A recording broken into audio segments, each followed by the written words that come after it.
विधानसभा का बजट सत्र चल रहा है। आज का जो दिन है वो अनुदान मांगों को लेकर है। रेवेन्यू को लेके विधायक अपनी बातें रख रहे हैं।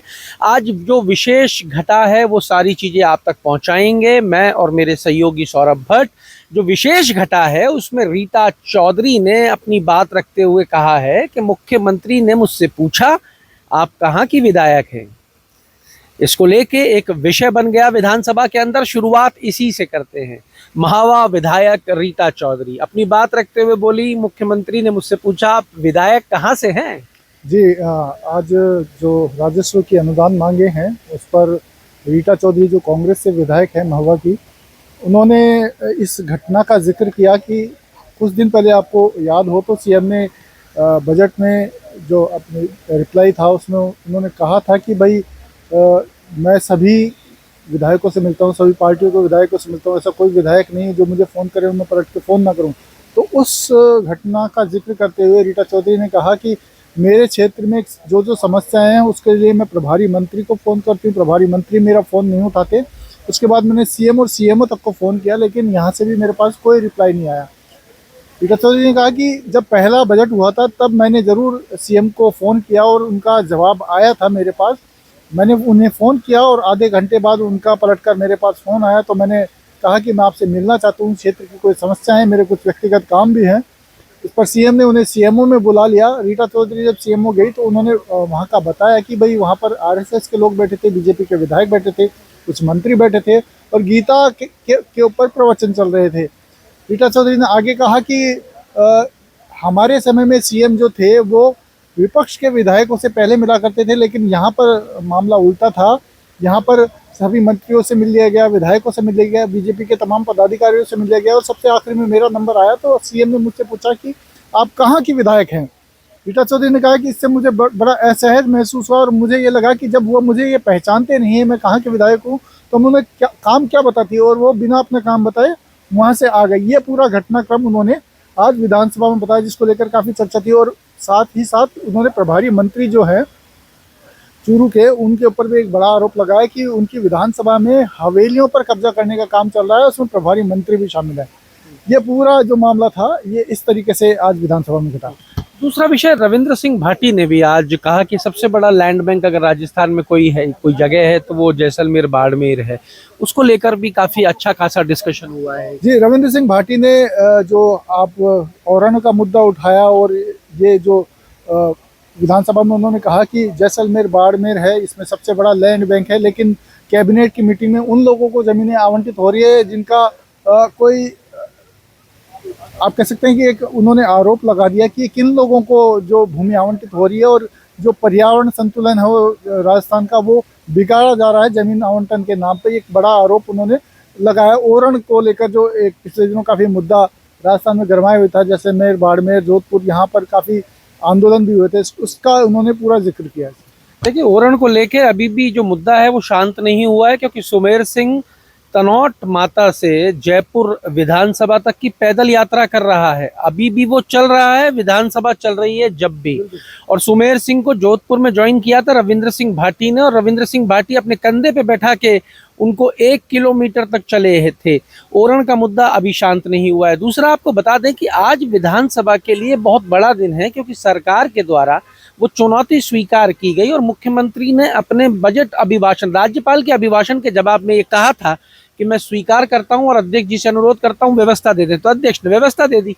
आज 2 साल बनाम 5 साल पे बहस होनी है और इस 2 साल बनाम 5 साल पे 2 बड़े विषय आ गए। एक, सीएम ने कहा कि मैं सब विपक्ष के और पक्ष के विधायकों को सुनता हूं, उस पर सवाल खड़ा हो चुका है।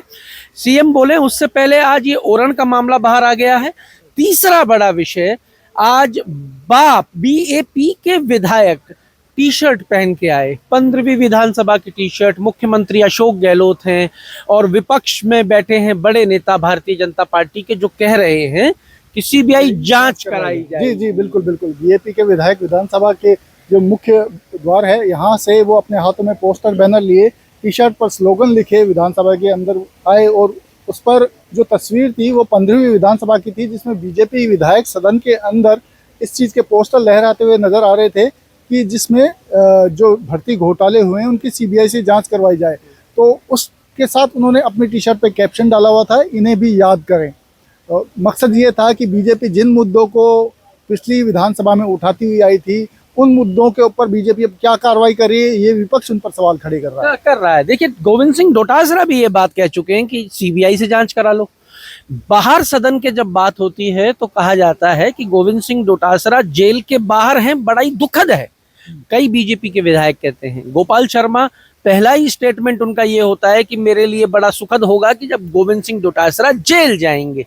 और वही गोविंद सिंह डोटासरा सदन के अंदर कहते हैं, जांच क्यों नहीं कराते हो, सीबीआई से जांच कराओ अगर कुछ हुआ है तो। जी बिल्कुल बिल्कुल। सरकार, आप कहें तो ये 2 साल के कार्यकाल की सबसे बड़ी उपलब्धि जो सरकार अपनी बताती है, वो भर्ती परीक्षाओं में जो एसओजी की जांच हुई, एसीबी की जांच हुई, जिसमें क्रैकडाउन हुआ, कई लोगों को गिरफ्तार किया गया, कईयों को अभी भी गिरफ्तारियां लगातार चल रही है। तो सरकार कह रही है कि हम लगातार, हमारी एजेंसियां लगातार इस पर कार्रवाई कर रही है, लेकिन विपक्ष कह रहा है कि भाई आप इस मामले की सीबीआई जांच कराओ, कांग्रेस के कार्यकाल की भी जांच कराओ, उससे पहले के जो वसुंधरा सरकार का कार्यकाल था उसमें भी जो पेपर लीक हुए उसकी भी जांच कराओ, पिछले 12 साल के जो घटनाक्रम हुए हैं पेपर लीक के, उनकी सभी की जांच करवाई जाए। देखिए, सरकार को घेरने के लिए चाहे फिर वो 4 लोगों के बीएपी विधायक हो, फिर चाहे कांग्रेस हो, फिर चाहे कांग्रेस के साथ बैठे और घटक दल हो, सब आज सरकार को घेरने की पूरी तैयारी करके आए हैं और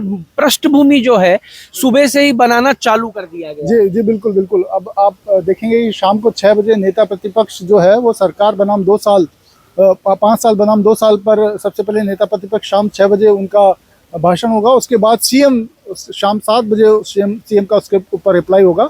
अब बहस बड़ी रोचक हो सकती है कि विपक्ष किन मुद्दों को उठा के सरकार को घेरेगा और सरकार के पास उसका क्या जवाब होगा। देखिए, नेता प्रतिपक्ष ने निरंतर रूप से टीकाराम जूली की यहाँ पे हम तारीफ इसलिए करते हैं क्योंकि टीकाराम जूली जब भी किसी भी विभाग के मंत्री बोले तो नेता प्रतिपक्ष ने पूरा समय देके उसको सुना, और मैंने उनको पत्रकार दीर्घा में से देखा है, वो नोट्स बनाते नजर आए हैं मुझे हर चीज। बिल्कुल बिल्कुल। आप देखिए कि कांग्रेस में नेता प्रतिपक्ष टीकाराम जूली जो हैं वो आप कहें तो एक पूरी तैयारी के साथ हाउस में आते हैं, ये दिखता भी है उनकी तैयारी। जो वो सप्लीमेंट्री क्वेश्चंस करते हैं, कोई भी नेता प्रतिपक्ष के पास ये राइट विधानसभा में एक व्यवस्था दे रखी है कि कोई भी विधायक सवाल पूछता है प्रश्नकाल के दौरान तो नेता प्रतिपक्ष उस सवाल से जुड़ा कोई पूरक सवाल भी पूछ सकते हैं। तो टीकाराम जूली आप कहिए तो लगभग हर कोई इम्पोर्टेंट सवाल ऐसा लगता है कि भाई ये राज्य से जुड़ा हुआ है तो उस पर पूरक सवाल जरूर पूछते हैं, उस पर सरकार कहीं ना कहीं गिरती भी नजर आती है। तो ये उनकी तैयारी का स्तर दिखाई देता है। देखिए, दूसरी चीज कि जितने भी मंत्रियों ने विधानसभा के पटल पे अपने अपने जवाब रखे हैं, पिछले 2 साल के काम बताए हैं, वो सब कामों को भी आज नेता प्रतिपक्ष अपने भाषण में शामिल कर सकते हैं। एक और बड़ा विषय जो नेता प्रतिपक्ष के द्वारा ही इस विधानसभा में उठाया गया है वो है उदयपुर फाइल्स। उदयपुर फाइल्स भी क्या आज नेता प्रतिपक्ष अपने भाषण में शामिल कर सकते हैं? ये देखिए, अभी हाउस के बाहर इस चीज़ का जिक्र हो रहा है, लेकिन हाउस के अंदर क्योंकि ये बहुत ही सेंसिटिव इशू है, इसलिए एक कहना बड़ी जल्दबाजी होगी कि क्या हाउस के अंदर इस मुद्दे को उठाया जा सकता है, क्योंकि ये एक बार अगर हाउस के अंदर चला गया तो इसको लेकर भारी हंगामा हो सकता है, इसमें काफ़ी हल्ला हो सकता है। तो कांग्रेस अब कितना इस मामले में आगे बढ़ना चाहती, कितना उसके पास इसके साक्ष्य हैं, ये भी इसके ऊपर भी निर्भर करेगा। एक बड़ा तुरुप का इक्का हो सकता है, समय आने पे, राइट समय पे कांग्रेस इस पत्ते को बाहर निकाले। लेकिन बहुत कुछ आज होगा। 6 बजे नेता प्रतिपक्ष अपना व्यक्तित्व रखेंगे, उसके बाद में मुख्यमंत्री राजस्थान अपनी बात रखेंगे। दोनों क्या कह रहे हैं और उन दोनों की बातों का सार क्या है वो आप तक जरूर पहुंचाएंगे, इसलिए जुड़े रहिए हमारे साथ। अमर उजाला के लिए जयपुर से मैं आशीष और सौरभ भट्ट। आपके राज्य की खबरें, आपके शहर की खबरें सबसे पहले जानने के लिए देखते रहें अमर उजाला। चैनल को सब्सक्राइब जरूर कर लें और पाएं हर अपडेट।